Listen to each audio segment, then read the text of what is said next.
The wind in the Montana high country doesn't just blow, it screams. It's a lonely sound, the kind that digs into a man's marrow and reminds him that he's nothing but dust and borrowed time. Elias Thorne knew that sound better than his own mother's voice. He had lived in the shadow of the Bitterroot Mountains for 15 years, alone, carving a life out of rock and regret. Before we go any further into the shadows of Elias Thorne, do me a favor. Hit that subscribe button and turn on the bell. Out here in the West, the best stories are the ones that almost didn't get told, and I'd hate for you to miss the next one. Now, let's get back to the barn. He was a man of large hands and short sentences, a man who had seen enough blood in the war between the states to last 3 lifetimes, and he'd come west to find a place where the only thing he had to kill was the occasional wolf eyeing his cattle. But that morning, the mountains gave him something he wasn't looking for.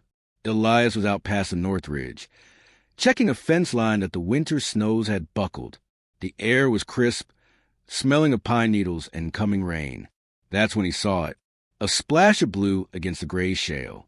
At first, he thought it was a fallen rider's blanket, but as he drew closer, his horse, a big-boned bay named Silas, whinnied and shied away. Elias dismounted, his boots crunching on the dry earth. It wasn't a blanket. It was a woman. She was curled into a ball, tucked into the lee of a granite boulder, as if she were trying to merge with the stone itself. Her dress was a fine silk, or it had been once. Now it was shredded, stained with mud, and something darker. She was barefoot, her feet a road map of cuts and bruises. But it was her hands that caught his eye. She was clutching her left hand with her right, her knuckles white, her face twisted in a silent agony that seemed to go deeper than any physical wound. Elias knelt beside her. He didn't reach out, not yet. He knew how a wounded animal reacted when cornered. "Ma'am," he said, his voice like gravel grinding on metal. She didn't scream. She didn't even jump. She just turned her head, her eyes wide and glassy, the color of a winter sky, just before the storm breaks. She looked at him, and for a second, Elias felt like he was looking into a mirror of his own soul. There was no hope there, just a weary, guttering fire. "It's too small," she whispered, her voice a dry rattle. "It won't fit. Oh, God, it won't fit." Elias didn't ask questions. He'd learned a long time ago that questions were just weights that kept people from treading water. He took off his heavy canvas duster and wrapped it around her. She was shivering, a deep, rhythmic tremor that shook her entire frame. When he lifted her, she felt like she was made of bird bones. He carried her back to the cabin, the bay horse following behind, sensing the gravity of the cargo. Inside, the cabin smelled of wood smoke and dried herbs. He laid her on the cot by the hearth and set to work. He didn't try to talk to her while he built up the fire. He let the sound of the crackling cedar be the first thing she heard. He made coffee, strong, black, and hot enough to scald the ghost out of a person. He sat at the small pine table, watching her. She hadn't let go of her hand. Later that evening, after she'd managed to swallow a few spoonfuls of broth, the shivering subsided. The firelight danced across her face, revealing the fine lines of a life that had known luxury and the sharp bruises of a life that had recently known hell. "What's your name?" Elias asked quietly. "Clara," she said. She looked down at her left hand. "He made me wear it. He said if I took it off, he'd know. He said it was a promise." She slowly opened her hand. On her ring finger was a band of heavy, dull silver. It wasn't a wedding ring, not like any Elias had seen. It was thick, almost like a miniature shackle, engraved with strange, swirling patterns. But the finger was swollen, purple and angry. The ring was biting into the flesh, cutting off the circulation. It looked like it was part of the bone. She began to sob, a quiet, desperate sound. "I tried to get it off. I used sand. I used grease. It's too small. It won't fit anymore. My hand, it's changing." Elias stood up and walked to his workbench. He came back with a pair of heavy-duty metal snips and a bottle of medicinal whiskey. He sat on the edge of the cot. "I'm going to have to cut it, Clara," he said. She pulled back, terror leaping into her eyes. "No. If you cut it, he'll know. He'll find the pieces. He says the silver is bleeding into my skin." Elias gritted his teeth. He'd heard of men like this, men who use fear and folklore to chain women better than any iron bar ever could. Out here, Clara, the only thing that belongs to a man is his word and his land. Your skin belongs to you. Now hold still. It took 10 minutes of grueling, steady work. Elias had to be careful. One slip of the snips, and he'd take the finger with the ring. Sweat beaded on his forehead. Clara didn't make a sound, even when the silver finally groaned and snapped. When the ring fell away, it clattered onto the floor like a spent bullet.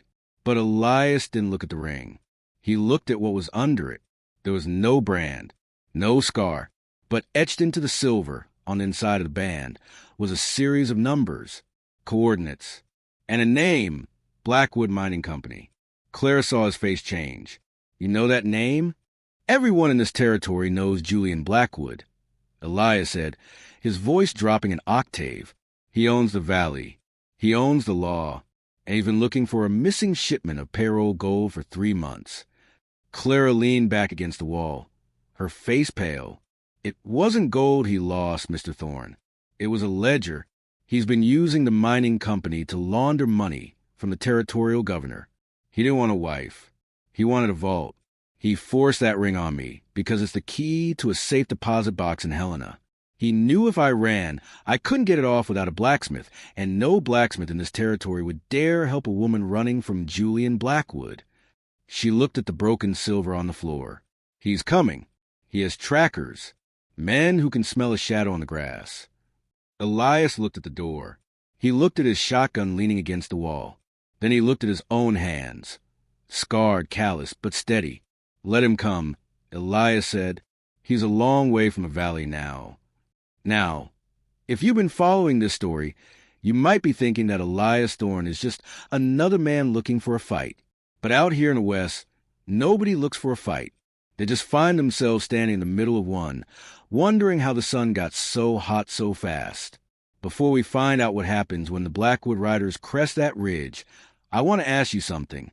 If you were Elias, would you have cut that ring off, knowing it was the only thing Julian Blackwood wanted? Or would you have pointed that woman back toward the trail and closed your door? It's easy to be a hero in the daylight. It's a lot harder when the shadows are long and you're down to your last 3 shells. If this story is sitting with you, if you can feel the chill of that Montana wind, go ahead and hit that like button. It tells us you're still out there on the trail with us. And tell me in the comments, where are you listening from today? Is it morning where you are, or are you sitting by a fire of your own? We read every single one of your notes. Now, pull that blanket a little tighter, because the quiet is about to end. 3 days pass in a heavy, expectant silence. Clara worked around the cabin, her feet healing, her eyes slowly losing that haunted, hollow look. She didn't talk much, and Elias didn't push. They moved around each other like 2 planets that had drifted out of orbit and found a new, quiet sun to circle. But Elias was busy. He wasn't fixing fences anymore. He was cleaning his 1873 Winchester. He was sharpening his Bowie knife until it could shave the hair off a peach. And he spent a lot of time sitting on the porch, looking at the dust on the horizon. On the 4th afternoon, the dust didn't settle. It was a thin, dark line moving fast. 4 riders. They weren't riding like ranchers. They were riding like men who were paid by the mile and the body. Elias stood up. He didn't call Clara out. He didn't have to. She was already at the window, her hand gripping the sill so hard her knuckles were white. Get under the floorboards, Clara, Elias said. The trapdoor under the rug. I won't leave you to die for my mistakes, she said, her voice trembling but firm. Elias turned, looking at her. For the first time, he smiled. It wasn't a happy look. It was the look of a wolf baring its teeth. Mistakes are all I have left. Clara, one more won't kill me. The riders pulled up 20 yards from the porch. The man in the lead was tall, wearing a charcoal gray suit that looked wildly out of place in the dirt. He had a mustache as thin as a razor blade and eyes that looked like they'd been plucked from a shark. Thorne, the man called out, you've got something of mine. Julian Blackwood doesn't like his property being handled by strangers. Elias stepped off the porch. He didn't have his rifle. Not yet. He had his hands in his pockets. I don't see any cattle with your brand on M. Blackwood. Don't play the fool, old man, Blackwood sneered. The girl and the ring, give them to me, and I'll leave you enough of this shack to bury yourself in. The ring broke, Elias said casually. It turned out it was too small. Cheap silver, I reckon. And as for the girl, she's decided she likes the air up here. It's cleaner. Doesn't smell like coal dust and corruption. Blackwood's face darkened. He didn't signal his men. He didn't have to. The rider to his left reached for his holster. Elias was faster. He didn't pull a gun from his pocket. He pulled a sawed-off shotgun from the scabbard he'd rigged to the back of the porch railing. The roar of the 12-gauge shattered the afternoon. The first rider was lifted out of his saddle like he'd been hit by a runaway train. Elias dived behind a watering trough as the other 3 riders opened fire. Bullets chewed into the wood, sending splinters flying like jagged hornets. "Cover the back!" Blackwood screamed. Elias rolled, levering his Winchester as he came up. He caught the second rider in the shoulder, spinning him around. From the cabin, a sharp crack rang out. One of the riders yelped, his hat flying off his head. Clara, she'd found Elias's old Remington. She wasn't just a vault. She was a fighter. The standoff lasted only minutes, but in the heat of a gunfight, seconds feel like hours. The third rider, panicked by the fire coming from 2 directions, turned his horse to flee. Elias didn't let him. A single shot from the Winchester found its mark. Now it was just Blackwood. His horse was dancing, spooked by the smell of blood. He held a nickel-plated revolver, his face twisted in a mask of pure, unadulterated rage. "You think you've won?" Blackwood shrieked. "I'll burn this whole mountain down. I'll bring 100 men." Elias stood up from behind the trough. He walked toward Blackwood, heedless of the revolver pointed at his chest. There was a coldness in Elias that seemed to draw the heat right out of the air. "You won't bring anyone," Elias said, "because you're going to ride back to the valley. You're going to take your dead and your wounded, and you're going to tell everyone that Julian Blackwood met a man who wasn't for sale." Elias leveled the Winchester at Blackwood's heart. "Or you can stay here forever. The soil is really thin. The coyotes will do the burying for me." Blackwood looked at Elias's eyes. He looked at the bodies of his men. The rage in him suddenly flickered and died, replaced by the cold, hard realization that he was looking at a man who had already died once and didn't mind doing it again. Without a word, Blackwood spurred his horse, grabbed the reins of the riderless mounts, and fled back down the ridge. The dust settled slowly. The silence that followed was different than the one before. It wasn't heavy with dread anymore. It was light. It was empty. Elias walked back to the porch. Clara was standing in the doorway, the Remington still clutched in her hands. She was shaking, but she wasn't crying. She looked at the broken silver ring lying on the table inside. "He'll be back," she said quietly. "Maybe," Elias said, leaning his rifle against the wall. "But by then, that ledger will be in the hands of the U.S. Marshals in Boise. I've got a friend who rides the mail. He'll be here by morning." Clara looked at him, her eyes searching his face. "Why? Why did you risk everything for someone you don't even know?" Elias sat on the edge of the porch and pulled out his pocket knife. He picked up a piece of cedar and began to whittle. "A long time ago, Clara, I let a man take something that didn't belong to him because I was afraid of the cost. I spent 15 years trying to pay off that debt to myself. Today, I think the account is finally square." He looked up at the mountains. The sun was dipping low, painting the peaks in shades of bruised purple and gold. "You're free, Clara. The ring is gone. The coordinates are gone. You're just a woman standing on a mountain. What you do with that is up to you." Clara sat down beside him. She didn't say thank you. She didn't have to. She just watched the sun go down, her hands resting in her lap, open, relaxed, and for the first time in her life, truly her own. Sometimes the smallest things are the heaviest. A ring, a secret, a memory. We spend our lives trying to make them fit, trying to carry them until our hands are swollen and our hearts are gray. But then we met someone, a stranger at a fence line, a person who isn't afraid of the cost. And we realize that we don't have to carry it anymore. We can let it break. We can let it fall into the dust.